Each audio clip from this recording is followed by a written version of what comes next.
Oi, irmãos, tudo bem? Bem-vindos a mais um vídeo aqui do canal, mais um vídeo de estudo da Palavra de Deus.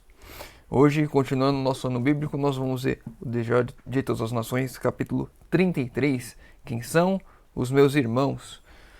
Não se esqueçam que esse é apenas um resumo que eu faço durante a minha leitura. Recomendo aos irmãos todos, vão lá no aplicativo da Bíblia, leiam o capítulo completo ou escutem o audiobook, porque tem muito conhecimento aqui que, nesse resumo, eu acabo não conseguindo passar. A gente tenta fazer em mais de uns 20 minutos, mas eu recomendo a leitura do capítulo completo, até porque esse capítulo não é muito grande, então consegue dar uma maior profundidade sobre o tema. Então vamos lá.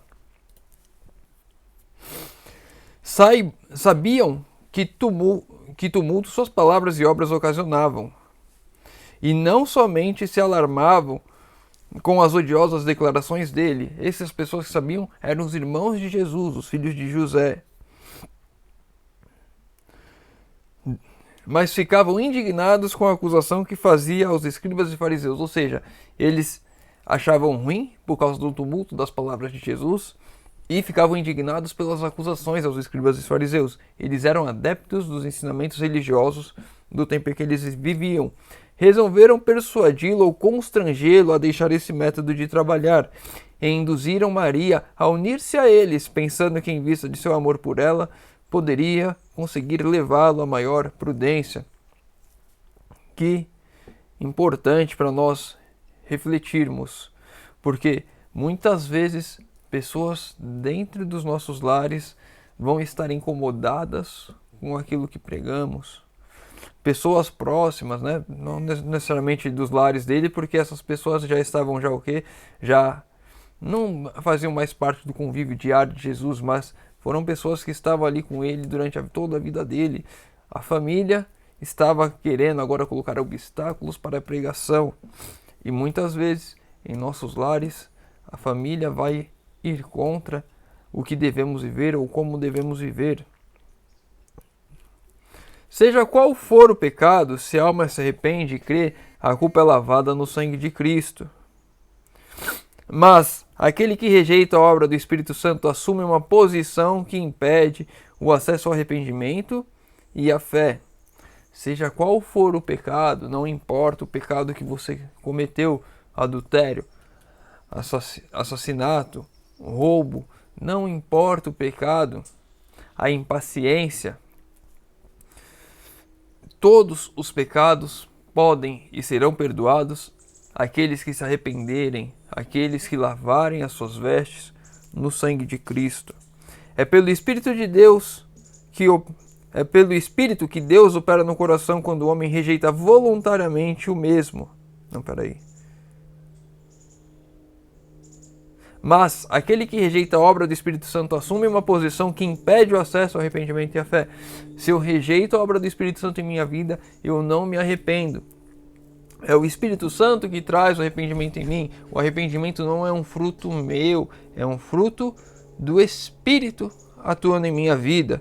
É pelo Espírito que Deus opera no coração quando o homem rejeita voluntariamente o mesmo e declara que é de Satanás. Corta, contudo, por onde Deus se pode comunicar com ele. Quando nós rejeitamos a atuação do Espírito, nós estamos voluntariamente nos entregando ao poder de Satanás, nos aliando a ele. E aí, cortamos voluntariamente o acesso que Deus tem a nós. Quando o Espírito é, afinal, rejeitado, nada mais pode Deus fazer pela pessoa. Se eu e você rejeitarmos a atuação, o trabalho do Espírito Santo em nós, então Deus não pode fazer nada por nós. O sacrifício de Jesus para aquele que rejeita o Espírito Santo em sua vida acaba sendo em vão, porque ele não vai lavar os sangues na veste de Cristo, porque não vai lavar suas vestes no sangue de Cristo, porque ele rejeita isso, porque ele não entende que ele precisa se arrepender, ele não entende que ele precisa de um Salvador. Todas essas coisas são frutos do Espírito Santo trabalhando em minha vida. Os fariseus a quem Cristo dirigiu essas advertências não acreditavam eles próprios na acusação que lançaram contra ele. Aqui é importante, só para dar um contexto, aqui é naquele momento que os fariseus acusam Jesus de expulsar os demônios por Beelzebu, como se ele estivesse operando aquela operação pelo próprio poder de demônios. Os fariseus a quem Cristo dirigiu essas advertências não acreditavam eles próprios na acusação que lançavam contra ele. Não havia nenhum daqueles dignatários que se não sentisse atraído ao Salvador. Ou seja, eles sabiam que estavam fazendo uma falsa acusação. Eles voluntariamente estavam transgredindo o mandamento de Deus, que é: não dirás falso testemunho. Eles sabiam que era um falso testemunho e mesmo assim eles o diziam. Tinham ouvido a voz do Espírito no próprio coração, declarando ser ele o ungido de Israel, e insistindo em que se confessassem seus discípulos, à luz de sua presença haviam compreendido a própria falta de santidade e anelado uma justiça que não podiam criar. O Espírito Santo criou isso neles. Eles perceberam: Jesus é o Salvador, é o Messias ao qual esperávamos. Jesus foi enviado de fato por Deus. A luz, o Espírito Santo estava trabalhando na vida deles e eles queriam sim mais daquilo. Eles entendiam a luz, eles sentiam essa necessidade. A luz de sua esperança havia compreendido a própria falta de santidade, ou seja, o Espírito Santo mostrou para eles que aquele sentimento que eles tinham de orgulho próprio, de que eles eram bons sozinhos, de que as minhas obras fazem, que eu posso me santificar por mim mesmo, aquilo ali tinha sido derrubado pelo Espírito Santo. O Espírito Santo mostrou para eles: vocês são impuros e Jesus é o puro e através dele vocês serão salvos. Mas depois de o haverem rejeitado, seria excessivamente humilhante recebê-lo como Messias. Eles já tinham rejeitado antes, e voltar atrás, admitir estar errado, iria ferir o orgulho deles, o orgulho que eles tinham. Ou seja, eles teriam que abdicar do próprio eu, quebrantar seu orgulho, em reconhecer o seu erro. Isso é uma coisa que muitas vezes nós não conseguimos fazer. Uma das coisas mais difíceis que tem de fazermos é reconhecer nosso erro. E esses fariseus, eles não conseguiam fazer isso, mesmo tendo a certeza de que Jesus era o Messias, mesmo o Espírito Santo tendo feito brilhar a luz para eles e eles entenderem que Jesus era puro e eles eram impuros. Eles não queriam aceitar isso, mesmo sabendo ser verdade. Quantas vezes eu e você não deixamos as coisas de fazer aquilo que é certo por causa do nosso orgulho, por causa da nossa vaidade? Essas coisas vão minando a nossa vida, vão nos afastando cada vez mais de Deus. Tendo posto o pé na vereda da incredulidade, eram demasiados orgulhosos para confessar o seu erro. E muitas vezes, o mundo em geral tem dificuldade de confessar um erro, de pedir desculpas, de reconhecer o errado, porque é humilhante reconhecer o erro. E isso aconteceu com os fariseus e pode acontecer conosco também. Devemos quebrantar o nosso eu, para que de fato Deus seja aquele que irá atuar em nossas vidas, que irá falar. Que o Espírito Santo trabalhe para que eu e você possamos nos arrepender de fato, verdadeiramente, e nos entregarmos a Cristo. No entanto, o convincente Espírito de Deus os seguia e tiveram de construir muitas barreiras para lhe resistir o poder. E isso acontece com nós hoje em dia.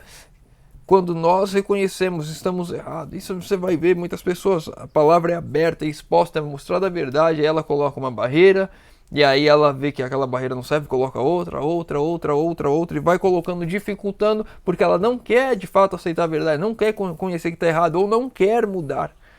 Ela vai lutando, o Espírito vai ali trabalhando, e ela vai dificultando cada vez mais, porque ela não quer. E isso pode acontecer comigo e com você, quando a verdade vem a nós, se eu e você nos apegarmos às coisas que aqui fazemos, às nossas antigas decisões, os nossos velhos hábitos, e isso pode criar barreiras para que entreguemos de fato a nossa vida a Deus. A mais poderosa força que se possa fazer atuar sobre corações humanos que estava lutando com eles, mas não se queriam render. Deus vai usar tudo aquilo que Ele pode para fazer com que eu e você nos arrependamos, para que eu e você nos entreguemos de fato. E nós, se ficarmos resistindo ao poder, vamos colocar barreiras e dificultando o trabalho do Espírito.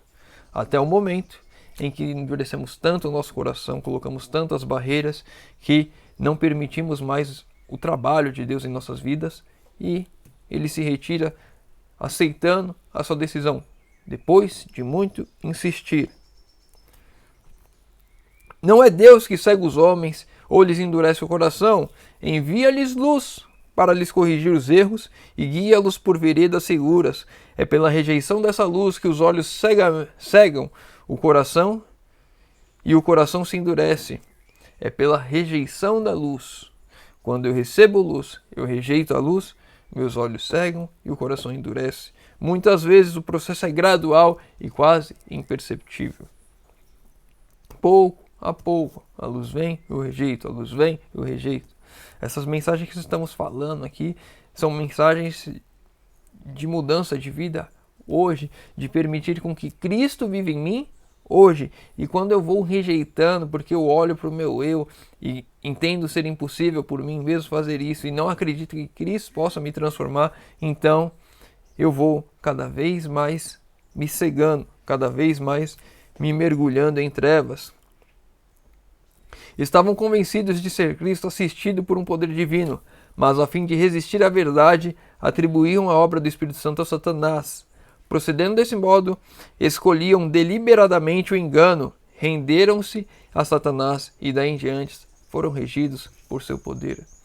A partir do momento que eu entendo a vontade de Deus, e muitas vezes essa luz vem, e quando eu rejeito entendendo que aquela é a vontade de Deus. Quando eu não sigo a vontade de Deus por mim mesmo, pelas minhas escolhas, eu estou me entregando para Satanás, para que ele controle a minha vida. E assim eu e você, se rejeitarmos a mensagem, se rejeitarmos a verdade, falarmos, essa luz eu não quero, esse ponto eu discordo, estamos nos cegando e nos permitindo que Satanás trabalhe em nossas vidas. Muitas vezes levados por momentâneos impulsos, instigados por Satanás, dão expressão aos ciúmes ou às más suspeitas, exprimindo aquilo em que não creem realmente. Essa expressão, porém, reage sobre os pensamentos, são enganados pelas próprias palavras, e chegam a crer verdade aquilo que disseram por instigação de Satanás, aquele ditado demoníaco que uma mentira repetida várias vezes se torna verdade. É exatamente isso que está sendo dito. Quando eu e você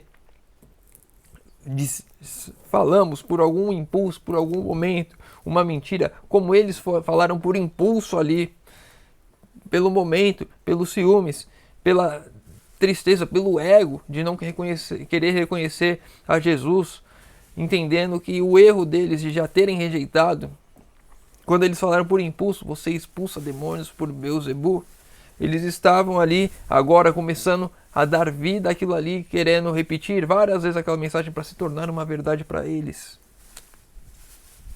Uma vez tendo expressado uma opinião ou decisão, são muitas vezes demasiado orgulhosos para a retratar e tentam provar, acharam-se com razão, até que chegam a crer ser realmente assim. Infelizmente, o ser humano é assim, o nosso ego é grande, é inflado, e quando nós falamos uma mentira, quando nós cometemos um erro, é muito difícil voltar atrás, pedir desculpas e reconhecermos o nosso erro. O nosso ego impede que façamos isso com facilidade. Muitos haviam nos dias de Cristo e os há atualmente sobre quem o domínio de Satanás por algum tempo parecia ter cessado. Mediante a graça de Deus foram libertados dos maus espíritos e exerciam domínio sobre a alma. Regozijavam no amor de Deus, mas como os ouvintes do terreno pedregoso na parábola, não permaneceram no seu amor. Muitas vezes essas palavras parecem que transformaram a vida, mas o nosso coração duro, que não foi de fato convertido, não foi de fato entregue, não foi de fato quebrantado aos pés da cruz, ele, no momento, vai rejeitar.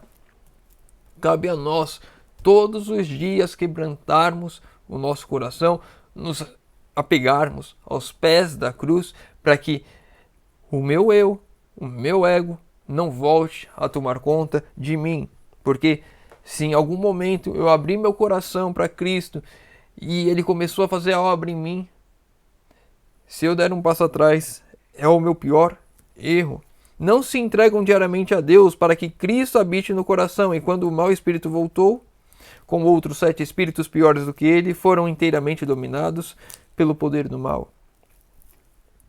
Não se entregam a Cristo diariamente. Esse é um dos nossos piores erros. Não nos entregarmos diariamente, não termos a comunhão diária, seja com o estudo da palavra, seja o culto familiar, tudo. Todos os dias, em primeiro lugar, e durante todo o dia, porque se em algum instante do meu dia eu me desviar de Cristo, é ali a brecha para que os demônios trabalhem minha vida, para que de fato voltem a endurecer meu coração, para que eu rejeite a luz que recebi. Quando a pessoa se rende inteiramente a Cristo, novo poder toma posse do coração. Opera-se uma mudança que o homem não pode absolutamente operar por si mesmo. A mudança no ser humano não vem do ser humano, vem apenas de Cristo.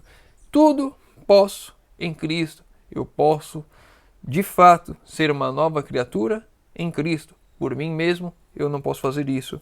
É uma obra sobrenatural, introduzindo um sobrenatural elemento na natureza humana. É Cristo em mim.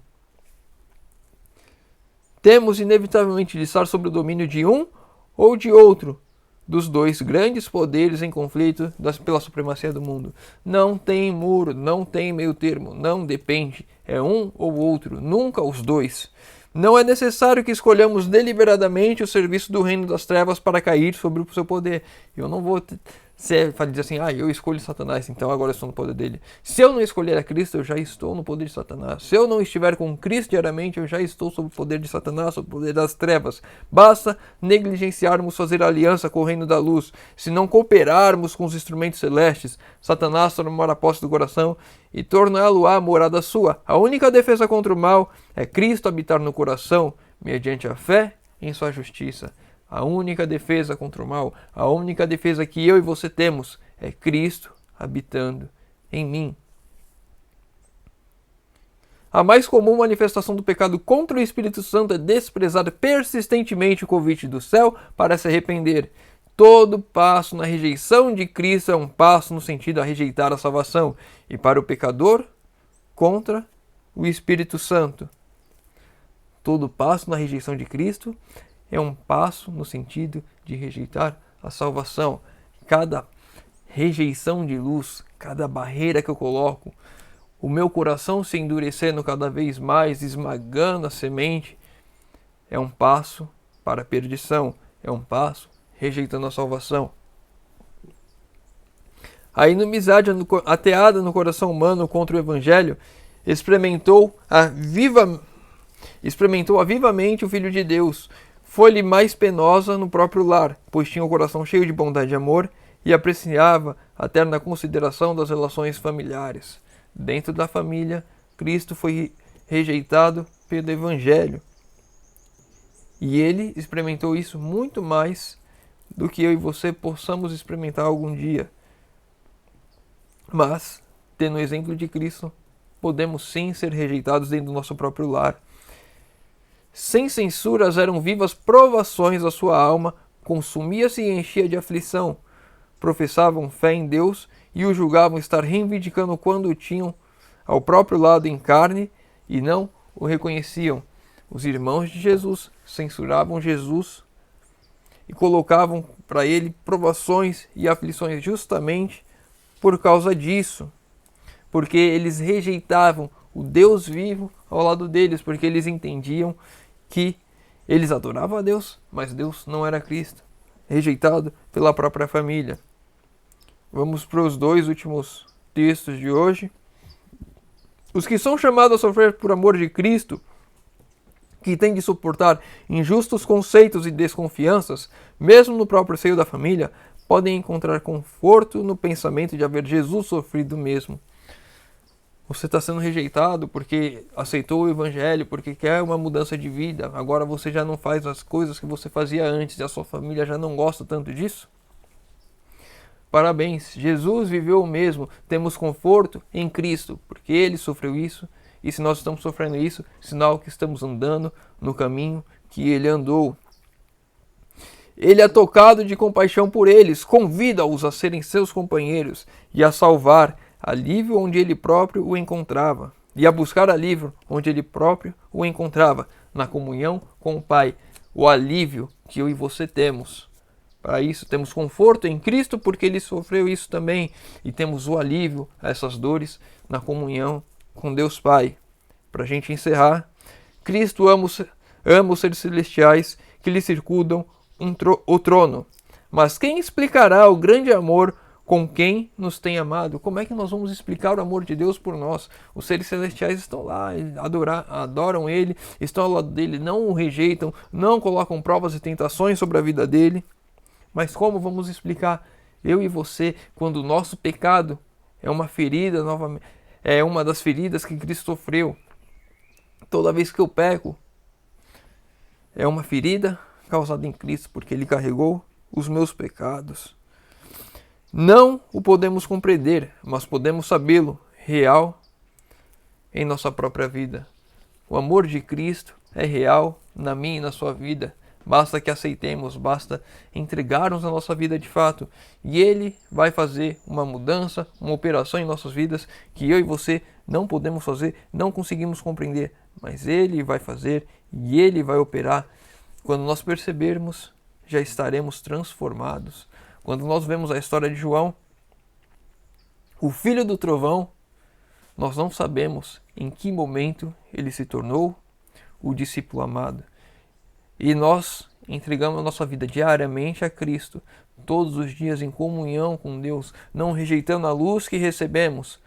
Todos os dias, em algum momento, esse filho do trovão, que sou eu, que é você, irá se tornar um discípulo amado. Não sabemos quando, mas a obra, Cristo o fará, mediante a todos os dias a comunhão e a consagração, a andar passo a passo, cada instante com Cristo em nossas vidas. Vamos encerrar por aqui. Se o irmão ficou com alguma dúvida, deixa nos comentários. Se tem algum outro comentário, lê o capítulo completo, quer trazer aqui um pensamento a mais para nós crescermos espiritualmente juntos, deixa nos comentários. Pedir de oração, deixa nos comentários, que eu vou estar orando por todos. Convido os irmãos que puderem fechar os olhos para falarmos com Deus. Senhor Deus, Pai amado, obrigado, Senhor, porque mais uma vez temos a oportunidade de abrir a Tua palavra e de estudar. Pai querido, por favor, nos ajude a fazermos a Tua vontade, possamos cada dia nos consagrarmos a Ti, Senhor amado, possamos cada dia andarmos com Cristo, que o Espírito Santo trabalhe em nossas vidas, que possamos sempre, Senhor, aceitar a luz que o Senhor nos traz e aplicarmos a Tua vontade em nossa vida, Senhor amado, que possamos, Senhor, encontrar todo o conforto necessário que precisamos em Ti, porque sabemos que o temos em Ti, Senhor amado.